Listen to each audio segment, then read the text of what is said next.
नमस्कार दोस्तों, स्कूल प्रवेश चैनल में आपका हार्दिक स्वागत है। दोस्तों, हमारे चैनल पर आपको स्कूल एडमिशन जैसे कि केंद्रीय विद्यालय एडमिशन, जवाहर नवोदय विद्यालय एडमिशन, सैनिक स्कूल एडमिशन और सभी राज्यों के आरटीई फ्री एडमिशन से संबंधित जानकारियां, जैसे कि ऑनलाइन फॉर्म कब आएगा, क्या डॉक्यूमेंट्स लगेंगे, एज क्या होनी चाहिए, एलिजिबिलिटी क्या होनी चाहिए से लेकर फाइनल स्कूलों में एडमिशन होने तक की जितनी भी महत्वपूर्ण जानकारियां होती हैं, समय समय पर वीडियोस के माध्यम से प्रदान की जाती हैं।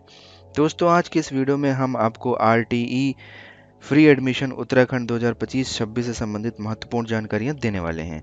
यह जानकारियां आपके बच्चे के एडमिशन प्रक्रिया में अत्यंत लाभप्रद साबित होंगी। दोस्तों, आरटी एडमिशन सिर्फ एंट्री लेवल कक्षाओं में जैसे कि नर्सरी, प्राइमरी और कक्षा 1 में होता है। इसलिए इन एडमिशन के लिए किसी भी प्रकार की मेरिट परीक्षा या फिर प्रवेश परीक्षा नहीं कराई जाती।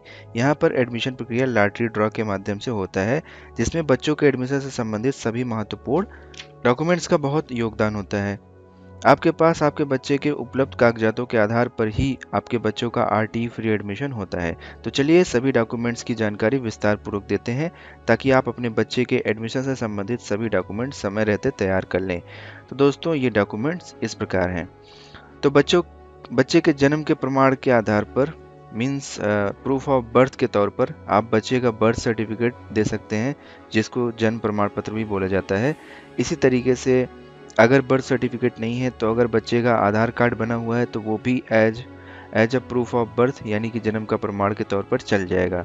इसी तरीके से अगर आपके पास बर्थ सर्टिफिकेट या फिर आधार कार्ड दोनों नहीं है तो आप एक स्वघोषित स्टाम्प पेपर पर सेल्फ डिक्लेयर करके दे सकते हैं बच्चे का जन्म प्रमाण पत्र। वहाँ पर जो आप जन्म तिथि डालेंगे वही फिर आपके बच्चे की हमेशा के लिए जन्म तिथि हो जाएगी। इसके बाद दोस्तों, पते का प्रमाण, प्रूफ ऑफ एड्रेस, ये माता पिता का एड्रेस प्रूफ होता है। तो दोस्तों, जो माता पिता का एड्रेस रहेगा वही बच्चे का भी एड्रेस रहेगा।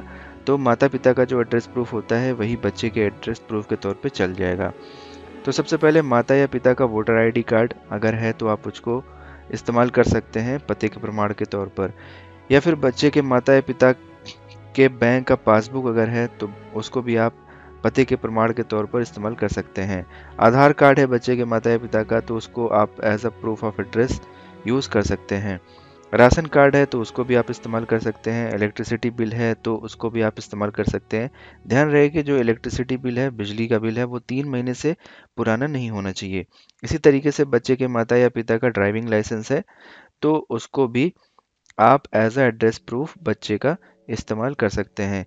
इसी तरीके से दोस्तों, पहचान के प्रमाण के तौर पर, जिसको कि प्रूफ ऑफ आइडेंटिटी बोला जाता है, इसमें बच्चे के माता या पिता का पैन कार्ड आप दे सकते हैं, बच्चे के माता या पिता का ड्राइविंग लाइसेंस आप दे सकते हैं, वोटर आईडी कार्ड दे सकते हैं बच्चे के माता या पिता का as a proof of identity, Aadhaar card आप दे सकते हैं बच्चे के माता या पिता का, और पासपोर्ट अगर बच्चे के माता या पिता का अवेलेबल है तो उसको आप as a proof of identity दे सकते हैं।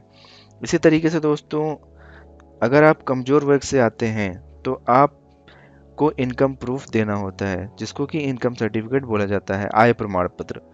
तो दोस्तों, अगर आप कमज़ोर वर्ग से आते हैं और आप इस कैटेगरी में अप्लाई करना चाहते हैं फॉर्म को, तो इससे संबंधित आय का प्रमाण पत्र आपके पास होना चाहिए। इसके बाद दोस्तों, अगर आप जो है डिसएडवांटेज ग्रुप में आते हैं तो वहाँ पर जो है SC ST OBC, SC यानी कि अनुसूचित जाति, ST अनुसूचित जनजाति, OBC other backward class, non creamy layer, ये सभी डिसएडवांटेज ग्रुप में आते हैं। तो अगर बच्चे के माता पिता या बच्चा इन श्रेणियों से आता है, SC ST OBC non creamy layer, तो वो डिसएडवांटेज ग्रुप के अंतर्गत आता है और वो डिसएडवांटेज ग्रुप के अंतर्गत फॉर्म को भर सकता है। यहाँ पर कंडीशन ये है कि आपको इन कैटेगरीज से रिलेटेड कास्ट सर्टिफिकेट देना होता है।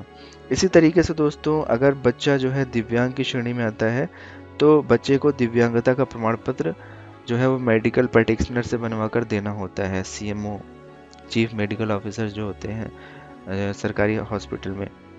इसी तरीके से जो है अगर बच्चा किसी गंभीर बीमारी से पीड़ित है जैसे कि HIV, कैंसर वगैरह से, तो इससे संबंधित प्रमाण पत्र, मेडिकल डॉक्यूमेंट्स वो जो है देने होते हैं एज अ प्रूफ। इसी तरीके से दोस्तों, अगर बच्चा निराश्रित है यानी बेघर है, बेसहारा है, उसका कोई घर नहीं है, तो ऐसे बच्चों के लिए भी इनको डिसएडवांटेज ग्रुप में माना जाता है और इनके लिए भी एडमिशन का प्रोविज़न होता है।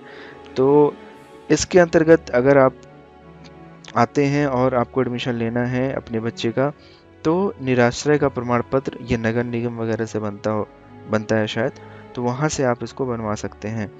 इसी तरीके से अगर बच्चे की माँ तलाकशुदा है और वो बच्चे का भरण पोषण कर रही हैं, तो ऐसे में तलाक प्रमाण पत्र लगाना होता है अगर इस डिसएडवांटेज ग्रुप में एडमिशन लेना है तो बच्चे का। इसी तरीके से अगर दुर्भाग्यवश किसी बच्चे के पिता की मृत्यु हो गई है और उसकी माँ विधवा की श्रेणी में आती हैं, तो उससे संबंधित मृत्यु प्रमाण पत्र देना होता है अगर आप इस डिसएडवांटेज ग्रुप के अंदर एडमिशन क्लेम करते हैं तो। इस तरीके से कि बच्चे की फ़िलहाल में खींची हुई एक फ़ोटो आपको तैयार रखना है, एक वैलिड ईमेल आईडी और एक वैलिड मोबाइल नंबर आपको तैयार रखना है।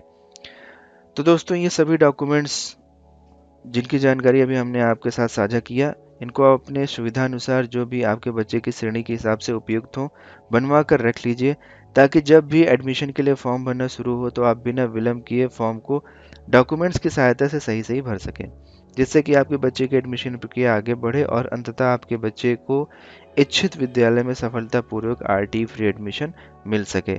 दोस्तों, इस वीडियो में बस इतना ही। अगर जानकारी अच्छी लगी हो तो वीडियो को लाइक करें, अपने आसपास दोस्तों को शेयर करें और हमारे चैनल को सब्सक्राइब करें। बेल आइकन घंटी वाला निशान ज़रूर दबाएं ताकि आगे आने वाली सभी वीडियोस आपको समय से मिल सकें। दोस्तों, हमारा लगातार प्रयास रहेगा कि आपको updated information time to time दें, ताकि फॉर्म भरने से लेकर एडमिशन होने तक की सारी जर्नी हम आपके साथ रहें और आपकी हेल्प करते रहें। धन्यवाद दोस्तों। पढ़ें, पढ़ाएं और आगे बढ़ें। आपके कोई भी सवाल हो तो आप कमेंट के माध्यम से अपने सवाल पूछ सकते हैं।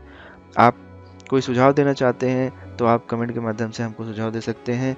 आपके सुझाव को हम अपनी अगली वीडियो में ज़रूर शामिल करेंगे और उसको प्राथमिकता देंगे। एक बार फिर से धन्यवाद। मिलेंगे अपनी अगली वीडियो में।